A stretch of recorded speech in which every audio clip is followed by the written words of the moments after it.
اللہ وکفا وسلام علی عبادہ الذین اصطفى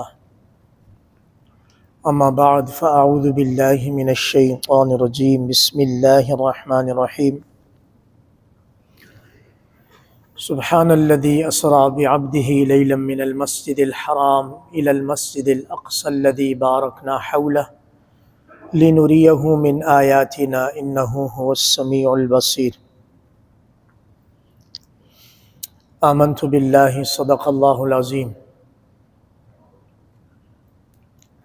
معزز سامعین کرام، السلام علیکم ورحمۃ اللہ وبرکاتہ۔ شوق اور محبت سے ایک دفعہ درود شریف، اللہم صلی علی محمد وعلی آل محمد کما صلیت علی ابراہیم وعلی آل ابراہیم انک حمید مجید، اللہم بارک علی محمد وعلی آل محمد کما بارکت علی ابراہیم وعلی آل ابراہیم انک حمید مجید۔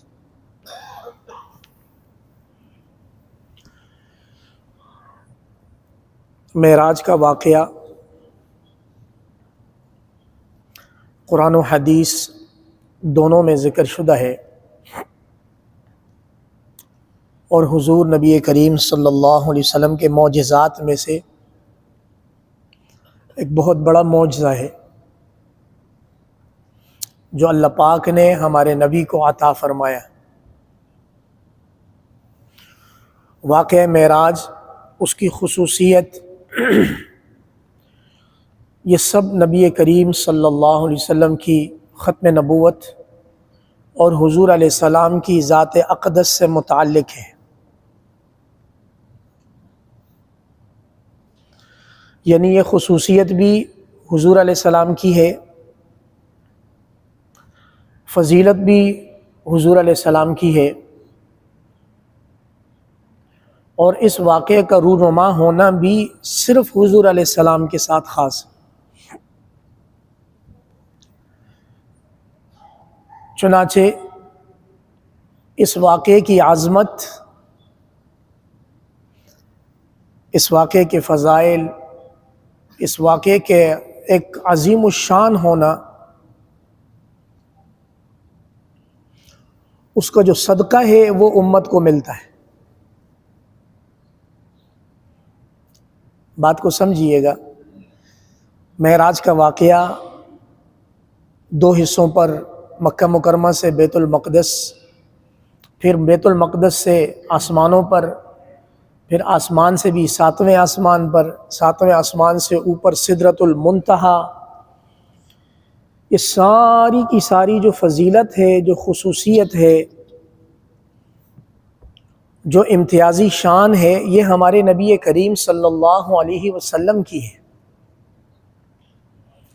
اس رات کی عظمت بھی ان کی ہے، اور اس رات میں حاصل ہونے والے انوار، برکات، روحانیت، یہ سب کچھ حضور علیہ السلام کے ساتھ خاص ہے۔ امت کے لیے کیا ہے؟ امت کے لیے اس رات میں حاصل ہونے والے تین عظیم تحفے ہیں۔ میری بات کہنے کا مقصد یہ ہے کہ امتی میں سے کسی امتی کو معراج نصیب نہیں ہو سکتی۔ بات سمجھ آ رہی ہے؟ امتی میں سے کسی امتی کو معراج نصیب نہیں ہو سکتی اس جسم کے ساتھ۔ حضور علیہ السلام اپنے جسد اطہر کے ساتھ کہاں سے کہاں چلے گئے۔ ہاں، امتی خوابوں میں، خیال میں، روحانیت کی ترقی میں کہیں سے کہیں جا سکتا ہے، لیکن اس کا جسم یہیں زمین پر رہے گا۔ جیسا کہ انسان سوچوں میں کہاں سے کہاں نکل جاتا ہے،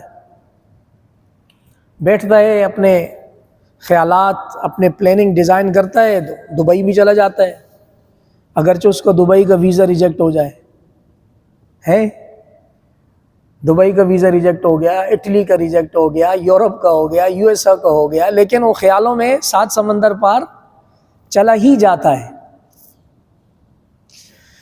حضور علیہ السلام کی یہ خاصیت ہے کہ اللہ کریم نے ان کو عزت، تسلی اور ایمان میں ایک الگ درجے کی مضبوطی عطا کرنے کے لیے اللہ رب العزت نے فرمایا، ہمارے محبوب، ان اہل مکہ نے آپ کو تکلیف دی، اہل طائف نے آپ کو پتھر مارے، آپ کا جسم مبارک لہو لہان کیا، نڈھال کیا آپ کو، یہ کم نصیب آپ سے بات نہیں کرتے،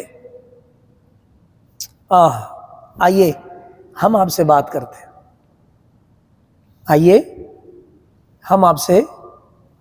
اس میں ایک باریک نکتہ ہے، اور وہ یہ ہے کہ اللہ اور اس کے رسول کے لیے، دین کے لیے جتنی بڑی آپ قربانی دیں گے اتنا بڑا اجر اور ثواب پائیں گے۔ ہاں جی،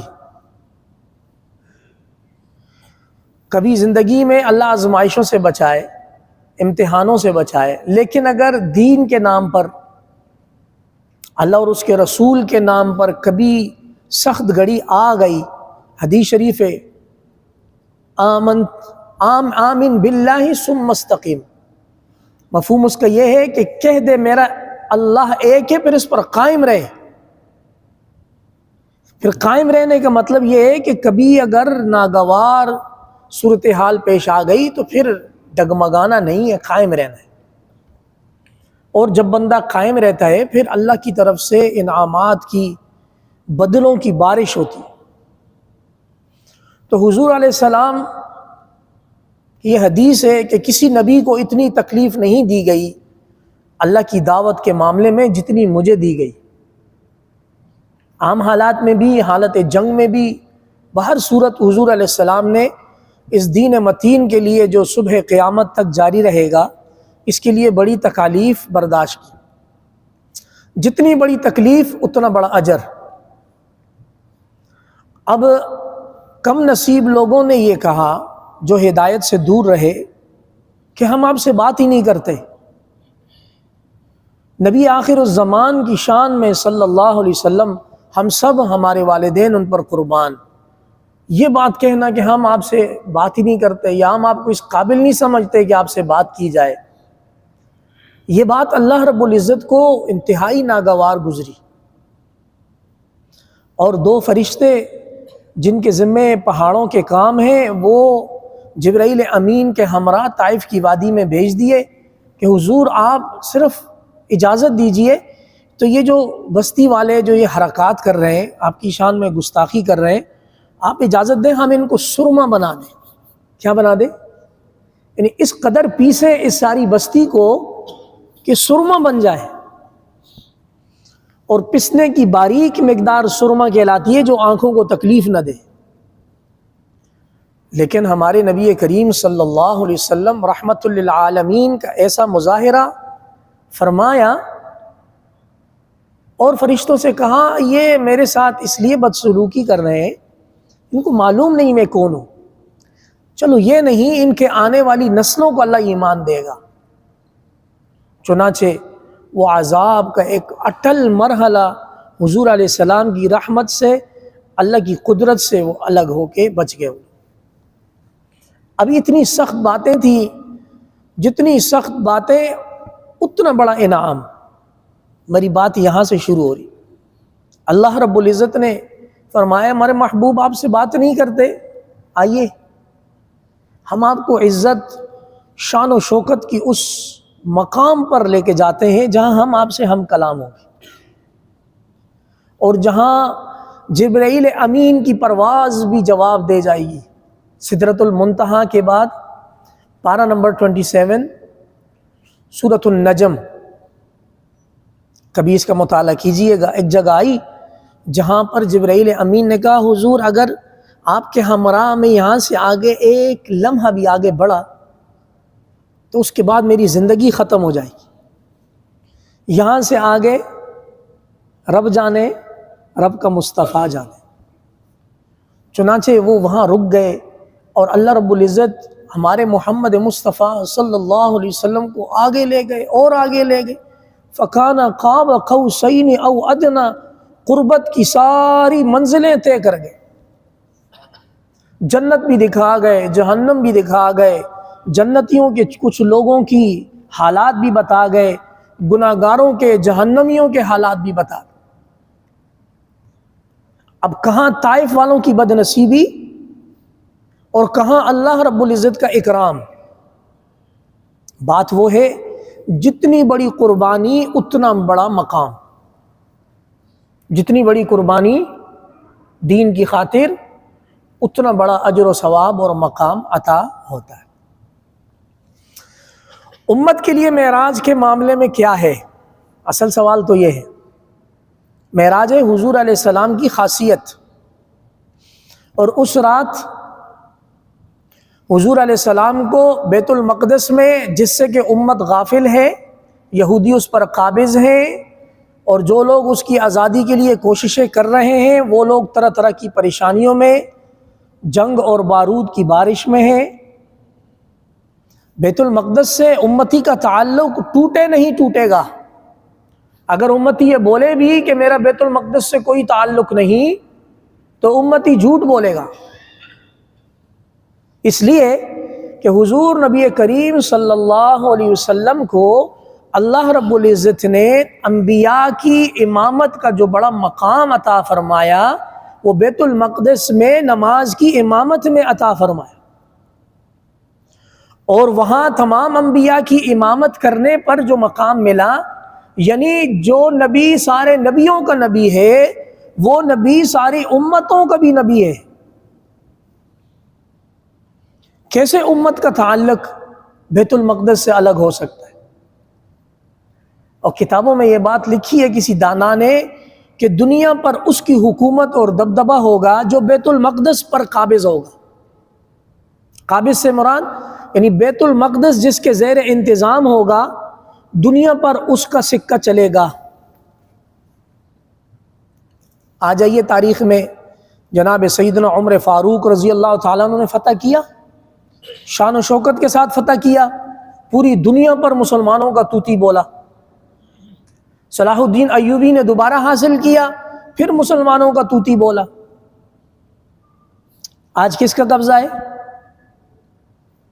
سب کو معلوم ہے، وہ پوری دنیا اس سے ڈرتی ہے۔ وہ پیجر حملہ بھی کرتا ہے، وہ یہ کہتا ہے کہ دنیا میں جس کے پاس اسمارٹ فون ہے تو سمجھو ہم اس کے گھر میں ہیں۔ سب کے سامنے ہے، امتی کا تعلق بیت المقدس سے الگ نہیں ہو سکتا۔ جو لوگ کوششیں کر رہے ہیں اللہ ان کو اجر عظیم عطا فرمائے، جو لوگ دعائیں کر رہے ہیں اللہ ان کی دعاؤں میں تاثیر عطا فرمائے، اور جنہوں نے اپنے مال، اپنی تجوریاں اہل مقدس کے لیے کھولی ہیں، اللہ ان کو خوب برکتیں عطا فرما دے۔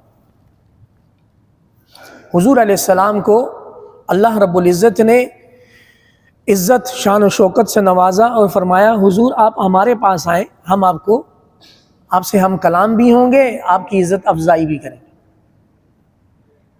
امت کے لیے کیا ہے معراج کی رات میں؟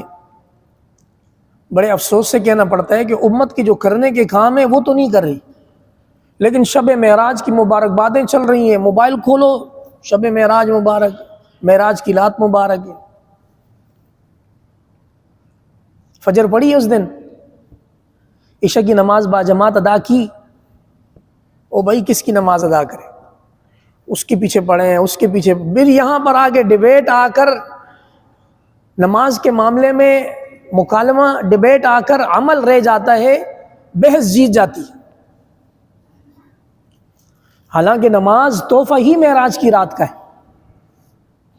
نماز کی تفاصیل، نماز کی فرضیت، حضور علیہ السلام نبوت ملنے کے بعد اپنی عادت مبارکہ کے مطابق 10-12 سال عبادت کرتے رہے، لیکن جس رات معراج نصیب ہوئی اس رات باقاعدہ نماز کا ایک کریکلم ملا، اور وہ کریکلم حضور علیہ السلام نے اتنا فالو کیا کہ ہجرت میں بھی اس کو سامنے رکھا، جنگ میں بھی اس کو سامنے رکھا، حدیبیہ کے موقع پر جب ان کو روکا گیا اس وقت بھی اس پر عمل کیا، احد پہاڑ میں بھی عمل کیا، غزوہ احزاب میں بھی عمل کیا، یہاں تک کہ اپنی زندگی کی آخری صبح جب حضور علیہ السلام نے کوشش کی فجر کی نماز کو تشریف لانے کی، اپنے حجرے مبارک سے پردہ ہٹایا، صحابہ کرام فجر کی نماز باجماعت ادا کر رہے تھے، حضور علیہ السلام نے اس دنیا کو آخری مسکراہٹ دی کہ میرا مشن تقریباً مکمل ہو گیا، اور حضور علیہ السلام نے پردہ گرا دیا۔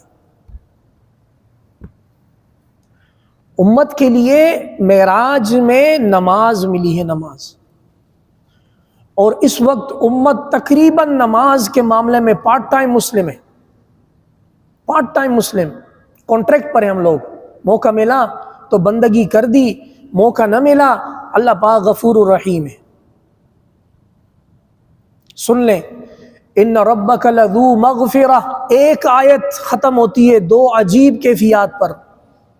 ان ربک لذو مغفرہ، دو آیتیں نہیں، ایک ہی آیت جو کوتاہی کر کر اللہ پاک پہ غفور الرحیم کا لیبل متوجہ کرتا ہے اس کے لیے۔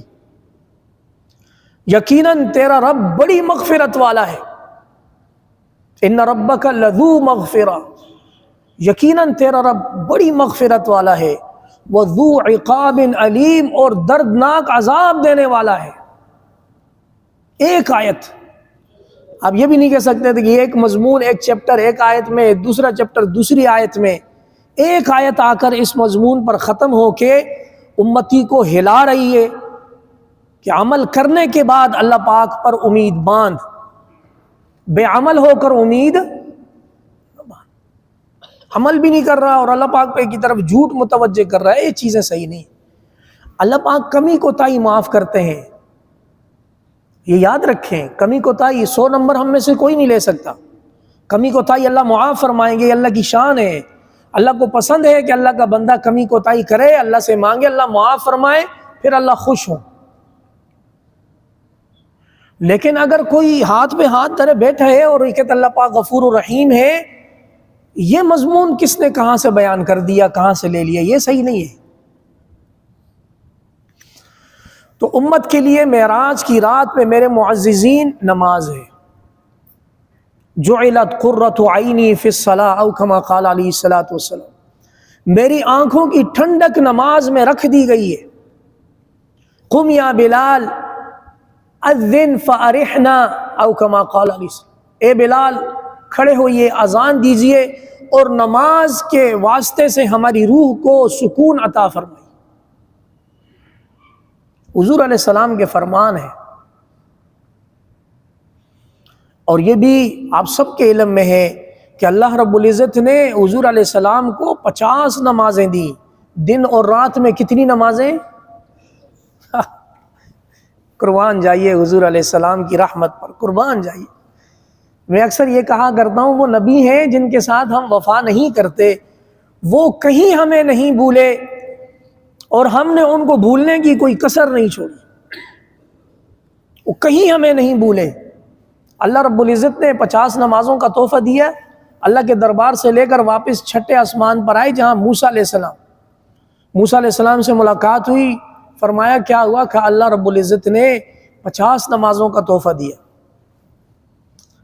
موسیٰ علیہ السلام نے کہا، اے پیارے محمد صلی اللہ علیہ وسلم، بنی اسرائیل کے معاملے میں نمازوں کا تجربہ میرا بڑا کڑوا ہے، بنی اسرائیل کے معاملے میں نمازوں کا تجربہ میرا بڑا، آپ سے درخواست ہے، ابھی اللہ کا دربار قریب ہے، واپس تشریف لے جائیں، درخواست کریں اس کو، اس کی ریڈکشن کی، اس کی تعداد کی کمی کی درخواست کریں۔ قربان جائیے، حضور علیہ السلام ہمارے اوپر شفقت رحم کھاتے ہوئے واپس اللہ کے دربار میں تشریف لے گئے، یا اللہ یہ 50 نمازیں تو زیادہ ہیں، تو کہا اچھا 5 کم کر دی، 45۔ اب یہ میں مختصر کر کے آپ کو بتا دوں، 45 ہو واپس آئے، کہیں 45 بھی زیادہ ہے، واپس جائیں، اگلے چکر میں 10 کم کی، 35، پہلے 5 پھر 10 پھر 10 پھر 10، کرتے کرتے کرتے آخر میں 5 چھوڑی۔ وقت کم ہے، میں مختصر کر رہا ہوں۔ 5 پر بھی موسیٰ علیہ السلام نے درخواست کی کہ اے پیارے حبیب اس کو 3 کر دیجئے۔ سب کو خوشی ہو رہی ہے، کاش 3 ہو جاتی ہیں۔ تو حضور علیہ السلام نے یہ آگے سے فرمایا کہ نہیں، اب مجھے بار بار کمی کے لیے جاتے ہوئے شرم آ رہی ہے۔ اللہ رب العزت نے فرمایا محمد یہ پڑھنے کی 5 ہے، یہ اجر و ثواب کی 50 ہے۔ من جاء بالحسنۃ فلہ عشر امثالها، جو ایک نیکی ہمارے پاس لائے گا ہم کم از کم 1 کا 10 عطا کریں گے، تو 5 × 10 = 50 ہوگا۔ اجر و ثواب کی 50 اور پڑھنے کی 5، اور مسلمان اس وقت پارٹ ٹائم مسلم موقع ملا تو پڑھے گا، ورنہ نہیں پڑھے گا۔ اللہ غفور الرحیم، اللہ کریم ہے۔ معراج کی رات کا تحفہ امت کے لیے نماز ہے، نمبر 2 سورۃ البقرہ کی آخری 2 آیتیں ہیں، آمن الرسول سے لے کر آخر تک، یہ معراج کی رات کا تحفہ ہے۔ اور نمبر 3 ایک عظیم خوشخبری ہے امت کے لیے، عظیم خوشخبری۔ اور خوشخبری سننے کے بعد یہ مطلب نہیں ہے کہ ہم عمل کرنا چھوڑ دیں، خوشخبری ایک ریوارڈ ہوتا ہے جو قدردان کو ملتا ہے، اور وہ یہ ہے کہ اگر امتی کبیرہ گناہوں سے بچتے ہوئے، شرک سے بچتے ہوئے اللہ کے دربار میں گیا تو اللہ اس کی مغفرت فرمائیں گے۔ معراج کی رات میں یہ 3 چیزیں امت کے لیے ہیں، باقی ساری کی ساری خصوصیت جناب نبی کریم صلی اللہ علیہ وسلم کی، اور ان تینوں چیزوں کا تعلق عمل سے ہے۔ عمل سے زندگی بنتی ہے، جنت بھی۔ یہ خاکی اپنی فطرت میں ننوری ہے، کر کے ایفرٹس کر کے کوشش کر کے اللہ کو دکھا کہ یا اللہ اتنا ہو گیا، اس میں جو کمی کوتاہی رہ گئی اپنے فضل و کرم سے معاف فرما۔ کریں تو صحیح، کریں بھی نہ اور اللہ رب العزت کی طرف غلط چیزیں منسوب کریں، یہ بدبختی پر بدبختی۔ معراج کا واقعہ جب پیش آیا، اگلے دن جناب نبی کریم صلی اللہ علیہ وسلم نے اہل مکہ کو سنایا۔ میں نے گزشتہ جمعے میں اس طرف اشارہ کیا تھا، معجزے اور کرامت میں فرق ہوتا ہے۔ نبی پر معجزے کا اظہار لازم ہوتا ہے، جو معجزہ نبی کو اس کی نبوت کی دلیل ملتی ہے وہ امتی کو لوگوں کو بتانا ضروری ہوتا ہے۔ چنانچہ آج تک بہت سارے دانشور اس معراج کی رات میں، اور اس کو دوسرے الفاظ میں اگر میں بیان کروں، ٹائم ٹریول، کہ وقت ٹریول کرتا ہے یا رک جاتا ہے، اس میں بڑی بحث ہو رہی ہے آج کل جدید فلسفے میں۔ لیکن قرآن مجید سبحان الذی اسریٰ ایک لفظ سے قیامت تک آنے والے تمام اعتراضات کے جواب دیتا ہے۔ قرآن کی شان ہے، پھر ایسا معجزہ ہے۔ چیٹ جی پی ٹی بھی ابھی تک عاجز ہے، اس کو بولو کوئی قرآن کی آیت بناؤ تو وہ سرنڈر کرتا ہے، میں نہیں بنا سکتا۔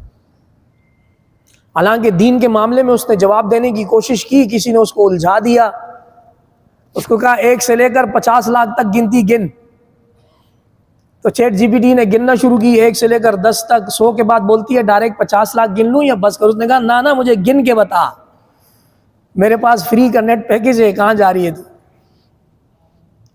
اسی طرح کسی نے اس سے پوچھا کہ اگر عید الفطر کا دن عید الاضحیٰ میں آ جائے تو پہلے کون سی نماز پڑھیں گے؟ تو chat G P T confuse کر دیا، اس کا سافٹ ویئر کرپٹ کر دیا۔ اب قرآن مجید معراج کے بارے میں ایک لفظ فرماتا، ایک لفظ جس سے قیامت تک آنے والے جو اعتراضات ہو چکے، جو کسی کے دماغ میں آئیں گے، جو اشکال ویلڈ انویلڈ پیدا کرنے کی کوشش کرے گا، سبحان الذی، سبحان، پاک ہے رب کی ذات، ہر عیب سے پاک ہے۔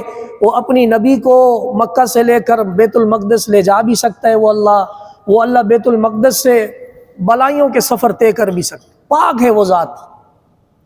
لاؤ جو اعتراض لانا ہے، ہر اعتراض کا جواب سبحان ربی الاعلی، پاک ہے میرے رب کی ذات جو بہت ہی بلند و بالا ہے۔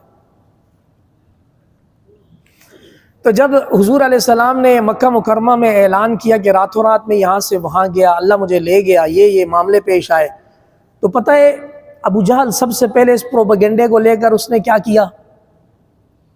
سوچئے گا ذرا، سنیں توجہ سے۔ ابو جہل سب سے پہلے اس واقعے کو لے کر پروپیگنڈا بنانے کے لیے ابو بکر صدیق کے دروازے پر، جی کیا ہوا؟ کہا ہم آپ سے کہتے تھے کہ یہ معاملات صحیح نہیں ہے، کہ محمد مصطفیٰ صلی اللہ علیہ وسلم معاذ اللہ یہ بہکی باتیں کرتے ہیں، اللہ پاک کی پناہ ہے۔ دیکھو یہ کہہ رہے ہیں کہ راتوں رات یہاں سے وہاں گئے، وہاں سے وہاں، یہ کیسے ہو سکتا؟ ابو بکر صدیق رضی اللہ تعالیٰ نے فرمایا صبر، کیا آپ اس اسٹیٹمنٹ میں سچے ہو کہ یہ بات حضور اقدس صلی اللہ علیہ وسلم نے فرمائی ہے؟ اچھا ابھی حضور کی ابو بکر صدیق سے ملاقات نہیں ہوئی، پیغام لانے والا ابو جہل مشرکین میں سے کہا جی ہاں ہم سچ کہہ رہے ہیں کہ وہ یہ بات کہا محمد مصطفیٰ صلی اللہ علیہ وسلم اگر یہ فرما رہے ہیں جو آپ کہہ رہے ہیں وہ سچ کہہ رہے ہیں، محبوب کہہ رہا ہے تو وہ سچ کہہ رہا ہے۔ یہ وہ وجوہات ہیں جس کی وجہ سے ابو بکر صدیق کو بڑا ابو بکر صدیق ہونے کا لقب ملا۔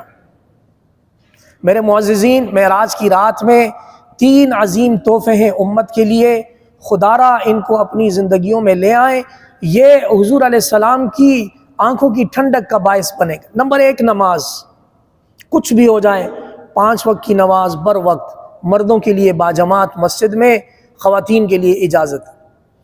نمبر 2، سورہ بقرہ کی آخری 2 آیتیں آمن الرسول سے لے کر آخر تک خزانہ ہے، خزانہ۔ باقی سارا قرآن مجید زمین پر نازل ہوا، اور یہ سورہ بقرہ کی آخری 2 آیتیں اللہ رب العزت نے مقام معراج پر عطا فرمائی۔ اور نمبر 3، ایمان کے ساتھ شرک سے بچتے ہوئے اللہ کریم پر یہ یقین رکھنا کہ اللہ کی رحمت، اللہ کی مغفرت غالب آئے گی اور ہمیں بخشش نصیب ہوگی۔ اللہ کریم عمل کرنے کی توفیق عطا فرما دے۔ وآخر دعوانا ان الحمدللہ۔ سنتیں ادا کیجیے۔